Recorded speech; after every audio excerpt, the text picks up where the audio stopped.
નમસ્તે, જય આદિવાસી, જય જોહાર। મને એવું લાગે છે કે આપણા સાંસદને થોડું ભાન આવ્યું હોય એવું લાગે છે, કારણ કે જે અમને તત્વો કહેતા હતા એ હવે અમને ધારાસભ્ય તરીકે કહેવા લાગ્યા છે। પરંતુ મારે એમના સવાલોના ઉત્તર તો આપવા છે, પણ સાથે મારે એમ કહેવું છે કે તમે તમારા સરકારે એક પણ ટ્રાઇબલ ટ્રેડ ફેર કર્યો છે? શું તમામ ટ્રાઇબલ ટ્રેડ ફેરનો જે 3 દિવસનો ખર્ચો થયો એ શું સરકાર ચૂકવશે? અમે કરેલા કામો એ અમને યાદ છે, તમને યાદ નહીં હોય, તમે કદાચ વાંસદા જોયું પણ નહીં હશે, અને અમે વિધાનસભામાં રજૂઆત કરી અને વાંસદાની કોટેજ હોસ્પિટલ બની ગઈ। અમે વિધાનસભામાં રજૂઆત કરી અને વારંવાર રજૂઆતના કારણે, આંદોલનના કારણે અત્યારે વાંસદાની એકમાત્ર લીંજરની CSC હોસ્પિટલ બની ગઈ। વાંસદા વિસ્તારની પૂર્વ પટ્ટીમાં આદિવાસી વિસ્તારમાં બસ જતી નહીં હતી, અમે બસ ચાલુ કરાવી। આદિવાસી વિસ્તારના અંદર 3-4 જગ્યાએ ટાવરો, મોબાઈલ નેટવર્કનો પ્રોબ્લેમ હતો, અમે મોબાઈલ નેટવર્ક ચાલુ કરાવડાવ્યું। અમે આ વિસ્તારના અંદર વિકાસમાં સૌથી વધારે રોડ રસ્તાઓ બનાવડાવ્યા। SRના જે ધારાસભ્યની ગ્રાન્ટના રસ્તાઓ બનાવ્યા, ધારાસભ્યની ભલામણથી થતા કાચાથી પાકાના રસ્તાઓ બનાવ્યા। એવી જ રીતે હજુ પણ અમે કામ કરવાના છે, પરંતુ જો અમને એમ કહેવામાં આવે કે અમારે શું કરવું જોઈએ, શું ન કરવું જોઈએ, એમને સમજાવવાની જરૂર નથી। 30 વર્ષથી તમારું શાસન છે, વાંસદામાં એક પણ બ્લડ બેંક છે। 30 વર્ષથી તમારું સાધન છે, સરકાર છે, ડાંગમાં એક પણ બ્લડ બેંક છે। 30 વર્ષથી તમારું શાસન છે, ત્યારે અત્યારે વાંસદા કોટેજ હોસ્પિટલમાં ડોક્ટર કેમ નથી?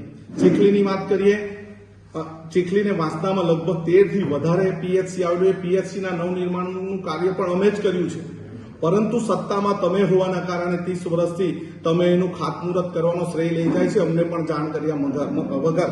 પરંતુ મારે સાંસદશ્રીને કહેવું છે કે આ બ્લડ બેંક તમે ક્યારે ચાલુ કરાવશો? મારે સાંસદશ્રીને કહેવું પડે કે કપરાડા વિસ્તારના અંદર કેટલો સમયથી પાણી નથી, એના વિશે તમે કંઈ બોલવાના છો?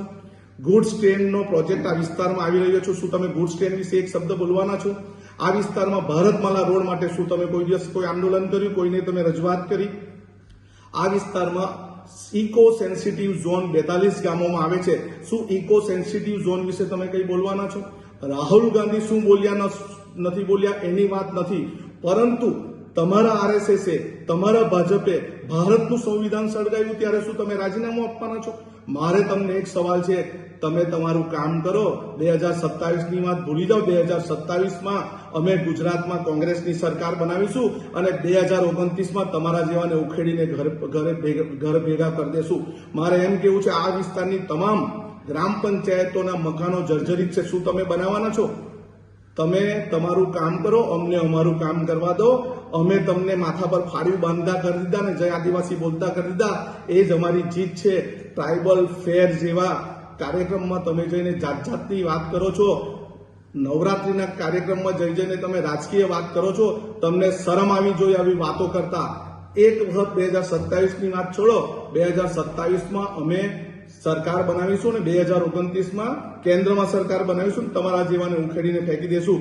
તમે અજાયબી પુલ જે વલસાડનો તમારા ભાજપના નેતાંતા જાય છે, એના માટે કંઈ બોલવાના છો? એના માટે નથી। તમે ઉમરગામના અંદર જે કામ ચાલે છે એના માટે કંઈ બોલવાના છો?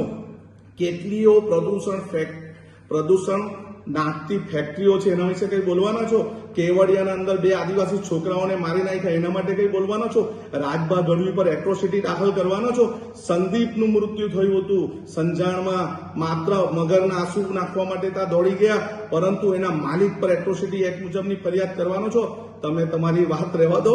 તમે તમારી સરકારને પૂછો કે અત્યારે જે ભાજપની શાસનમાં આદિવાસીની કેવી પરિસ્થિતિ છે, એના વિશેની વાત કરો, નહીં તો તમને જય આદિવાસી, જય જોહાર।